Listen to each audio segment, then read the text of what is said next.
Hello everyone, today I shall be dealing with cell injury. Well, if you open Robbins pathology, then this is the very first chapter you are going to see. So it's a very important concept in pathology. So let's begin. First, let's see the classification of cell injury. It is broadly classified into reversible and irreversible type, and this irreversible type of cell injury is again divided into necrosis and apoptosis. But here in this video I'm not going to deal with necrosis and apoptosis. I shall deal with it in my next video. So this is the classification of cell injury: reversible, irreversible again divided into necrosis and apoptosis.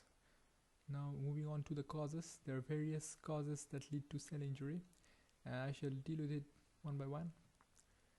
First of all is hypoxia. Well, it's the most common cause of cell injury, and it results due to decrease in oxygen supply to the cells. The most common cause of hypoxia is ischemia. You all should remember this. Following it are the various physical agents. This may be radiation exposure, pressure, burns, frostbite, etc. After that come the various chemical agents like drugs, poisons, etc. Then come the infections. Bacteria, virus, fungal and parasitic infection can cause cell injury. Following the infections are the various immunological reactions, which include hypersensitivity reaction and autoimmune diseases. Then come the genetic causes, and then the nutritional causes. Cell injury can result due to deficiency of vitamins, minerals, etc. So these are various causes of cell injury: hypoxia, physical, chemical, infections, immunological, genetic, and nutritional imbalance. Now let's see what the cell does in response to an injury. Either it may adapt, it may undergo atrophy, hypertrophy, or hyperplasia. Atrophy is decrease in size of the cell, hypertrophy is increase in size of the cell, and hyperplasia is the increase in number of the cell. Or it may undergo a reversible cell injury, and if this reversible cell injury continues, it may lead to cell death, or which is also we can say it as irreversible cell injury. Now coming on to the reversible cell injury, some important point which we must remember is that here the functional capacity of the cell is impaired. However, if the injurious agent is removed, cell will recover back to its normal state. But if the stimulus continues, irreversible cell injury ensues. So this we must understand about reversible cell injury. Now coming on to the mechanism. Well, as I already mentioned, that the most common cause of cell injury is hypoxia. And the most common cause of hypoxia is ischemia. So if there is ischemia, then there will be less oxygen supply, and due to this the mitochondria is going to be affected, and due to this there is less of oxidative phosphorylation taking place, and because of this there will be less ATP production. So when there is less ATP production, a lot of changes are going to take place. Let's see what are these. First, the sodium potassium ATPase pump, which is in the cell membrane, fails. Secondly, there's more of anaerobic respiration, and then there are some other effects like the detachment of ribosome from the endoplasmic reticulum, which will lead to decreased protein synthesis and increased lipid deposition. Now what happens if the sodium potassium ATPase pump fails? Well, there will be sodium influx and potassium efflux. So whenever sodium influx is there, along with it water also enters the cell, so it will lead to a lot of cellular changes, which I'll discuss a bit later. But what happened due to the increased anaerobic respiration taking place? Firstly, the pH will decrease, and due to this decreased pH there will be clumping of nuclear chromatin, and secondly there will be more of glycogenolysis taking place. So these are the various way by which irreversible cell injury affects the cell. Now let's see what are the various cellular changes that are taking place due to reversible cell injury. First, there will be swelling of organelles, there will be blood formation, which results due to outpouching from the cell membrane to accommodate more water. Then there will be loss of microvilli, and there will be formation of myelin figures. And these myelin figures are formed due to breakdown of membranes of cellular organelles like endoplasmic reticulum, which are composed of phospholipids. So all these changes, these 4 changes which you are seeing here, takes place due to sodium ATPase pump failure. And then there is clumping of nuclear chromatin, which is taking place due to reduced pH.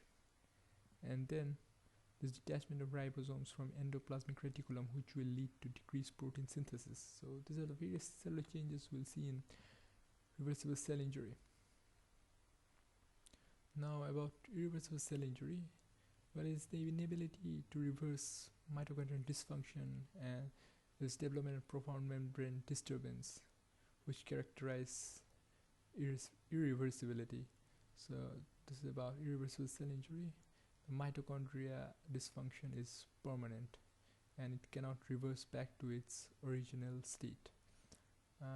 Let's see its mechanism. Well, the mechanism is not that much different from reversible cell injury. There are only a few differences. There will be ischemia here and there will be less ATP production, and due to this what happens is that the mitochondrial dysfunction this become permanent. And the important thing which we must note in irreversible cell injury that we will not see in reversible cell injury is there is more of cytosolic calcium. So this C which I have written there is actually cytosolic calcium. And due to this mitochondrial dysfunction and less ATP production, there will be less of phospholipid synthesis, and due to increased cytosolic calcium, there will be phospholipase and protease activation. So what all these things are going to do is they will lead to membrane damage and activation of lysosomal enzymes. So at the end, membrane is going to be damaged and there will be activation of lysosomal enzymes, and the cell will ultimately die due to irreversible cell injury. Now let's see what are the various features, or I can say that what are the various cellular changes taking place due to irreversible cell injury.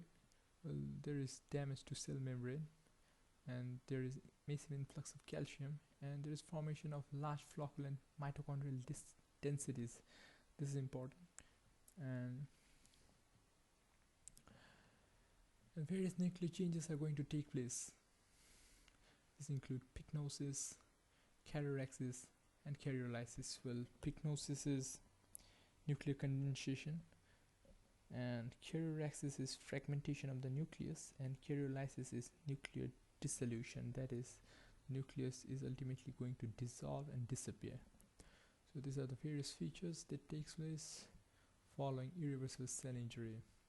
What we must remember is that there is massive influx of calcium and the nuclear changes which differentiates it from irreversible cell injury. Now this is one MCQ for solving purpose. I guess you'll know the answer. Now what's it? Read the question and just try to answer it. Well, the answer is yes, it's A. Well, it's the pathognomic sign of irreversible cell injury, formation of amorphous density in mitochondria. So this is all for now. In the next video I shall deal with necrosis and apoptosis. Hope this video was useful. So I'll see you next time. Till then, goodbye.